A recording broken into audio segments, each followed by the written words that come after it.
I defy anybody to do what this man's done single-handedly. I defy anybody to do that, because not many people can do it. Anyway, we're getting to the Q&A. Q&A Metropolis. You started this a long time ago, Peter. Yes. What was the inspiration? Why did you start this episode, and why did you want to do it in the first place? I mean, I wanted to create a new Brookside. Since we didn't have Brookside, I wanted to create the new Brookside. That was the vision from before I even got the camera or started film. I was like, I want this to be the new Brookside. So I was actually honoured. You know, I'm a big believer of the power of manifestation, and like to literally have a scene with Ricky Tomlinson Lewis, and them two haven't even worked together since Brookside. So I'm just sitting on the sidelines like, oh my gosh. And you know, you've got all these celebrities, but also people from the street that had never acted before. Can you just ask you how you get people that have never acted before into films like this, and actually doing better jobs than some of the well-known actors out there?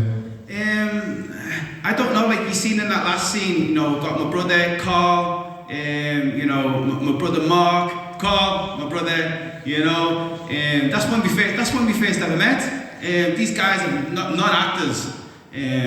But that's what it's about. I feel like Mattopalis, to me, besides making it to be the new Brookside, whatever, it was about giving opportunities. People who've never acted before or dreamt of being an actor. You know, Liverpool is just full of characters. You know, you go to everyone's house, it's banter. Liverpool's known for banter and characters. And everybody must know somebody. Like, you'd be perfect on TV, and I just want to be that guy to think, yes, you are, get on this. Just giving opportunities for the music, you know, your acting, behind the scenes. You know, we've got a lot of people who helped out, like Les. You know, my brother Les has helped. You know, assistant producer on this. You know, I've had people like Brian. You know, who started off and get in touch. Listen, you know, Phil Cole. You know, you can go on and on. Honestly, if I missed anybody out, I will get to you by the end. You know, makeup artist right here, Emily. She's done all the makeup, and you want to see some of the stuff, what's coming, what Emily has done. Absolutely amazing. Sorry, Paul. What was the question? No. Where do you get the energy from? I mean, honestly, like, where do you actually get that energy from? How do you do it? Because I don't think I could do all that. No, but I feel like, no, I was born in the 70s, and you know, people wasn't diagnosed. And you don't look it, by the way. You look really good. You know, there's no, you know, diagnosis for ADHD or autism, and all these sort of things what are out now. But I know I've got something.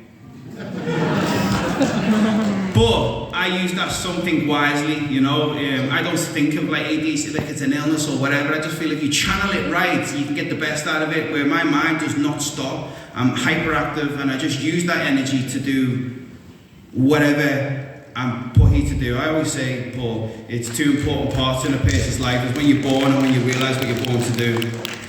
Absolutely. Give me a round of applause for that.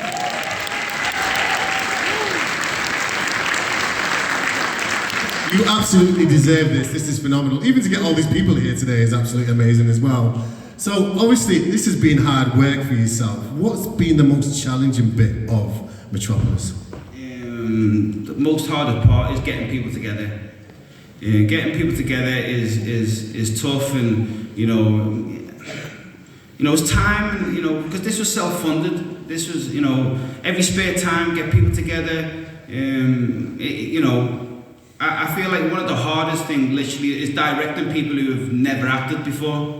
You know, because sometimes you can just get everyone's got an idea as well, and it's good to take in a lot of ideas, but when people are on set and everyone gets excited, like, people about this, people about that, people about this, people about that, and it's like, wow. I remember the armed robbery scene, like the scene, that was absolutely chaotic, but we got there.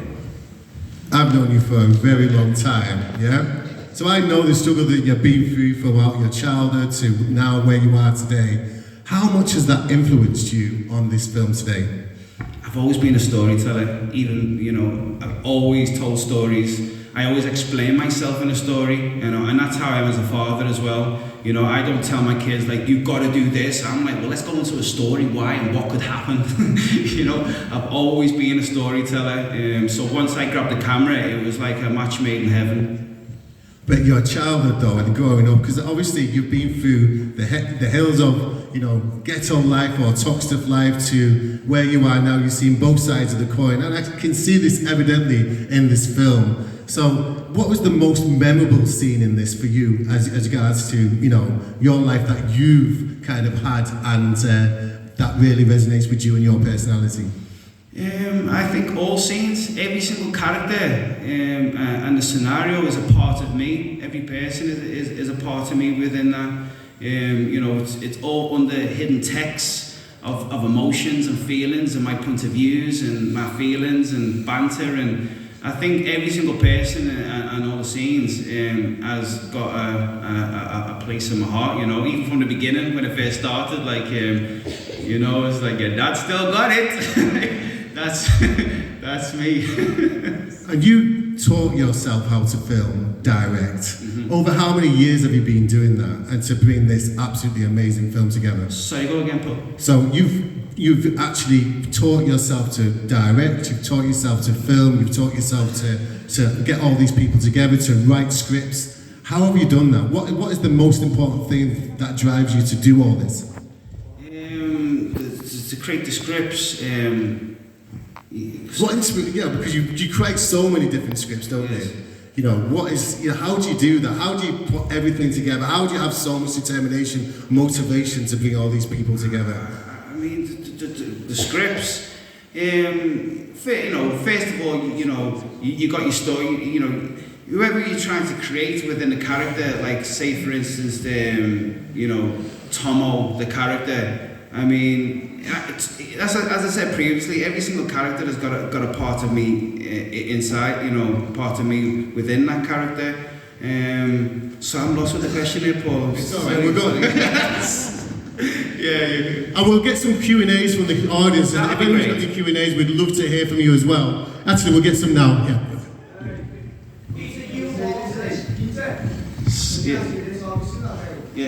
Give it to Lad, obviously, you know, to me, like, you've always been an inspiration to me. You've always been like a father figure.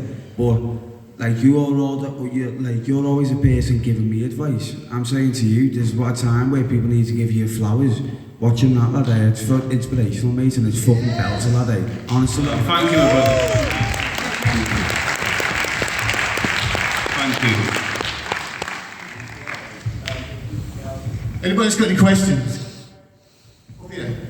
And we're screwing some running. You deserve this, Peter. Thank you, my brother. Thank you. And guys, honestly, thank you to everyone who's coming tonight. It means the world, honestly. The most important thing you can give to somebody is time. So, thank you for your time. Hiya Peter, I came tonight because obviously I got to talk with a few friends what you've done, and it's an amazing thing what you've done tonight for everyone, everything in the film, brilliant. Now, the beginning got me so immense, it was just, you know, the power of it, and mate, you had me off my seat halfway through it, seriously mate, well done. Oh, thank you so much. One more thing, did you get your cup of tea?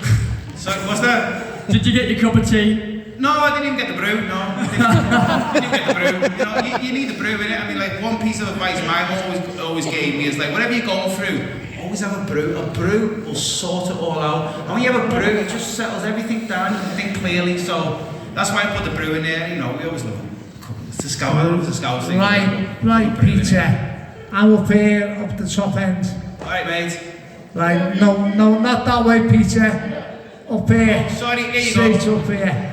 Right, Peter, what you've done here, mate, to get Lewis Patek, Lewis Emmerich, Ricky Tomo and Chrissy Rock and the rest of them, mate, you've done a hell of a lot to get everyone, like Lewis Emmerich and Ricky Tomo, they haven't worked with each other for a hell of a long time. Brookside, tell it, if you keep going on like this, mate, you'll be even better than Ricky Tomo. Tell it, but keep it on, mate. I'll be round later to get photos of everything later. Oh, great stuff. Okay, thank you. Thank you so much, my friend. Thank you so much. You definitely are the next Martin Scorsese. Hey, but if Ricky was here, he'd probably say, my ass. Is Ricky here? He said he's coming. Ricky? In the bar. No, I joke. He's a busy man. He missed out, kid. He definitely missed out on being here. I got a couple of questions for you. Question number one. So many people, I've been to, like lately, a lot of people are doing a lot of filming and stuff lately. What made you decide to do a TV series? Because this seems like this is episode 1, so I'm assuming there's going to be episode 2, episode 3, episode 4. What made you do a TV series as opposed to a film? And number 2, when is episode 2 coming out? Oh, good question. I mean, listen, I don't